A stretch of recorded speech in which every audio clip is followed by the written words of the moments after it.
কোমর সমান বন্যার পানির মধ্য দিয়ে অত্যন্ত সতর্কভাবে একটি বালতি বহন করে এগিয়ে যাচ্ছেন উদ্ধারকর্মীরা। কিন্তু সেটি কোনো ত্রাণ সামগ্রী নয়, ভেতরে ছিল একটি ছোট্ট শিশু, যাকে নিরাপদ স্থানে পৌঁছে দেওয়ার চেষ্টা চলছিল।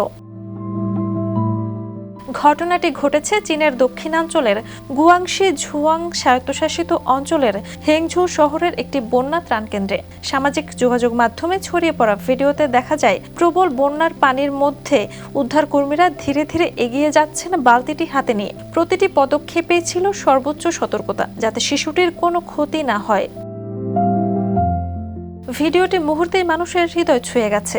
অনেকেই উদ্ধারকর্মীদের সাহস, ধৈর্য ও দায়িত্ববোধের প্রশংসা করেছেন। তাদের মতে, দুর্যোগের সময় এমন মানবিক উদ্যোগই মানুষের জীবনে নতুন আশার আলো জ্বালায়।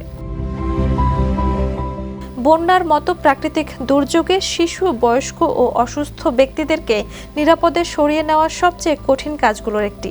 সেই কঠিন দায়িত্বই নিষ্ঠার সঙ্গে পালন করেছেন উদ্ধারকর্মীরা। Jhuma Mridha, the news.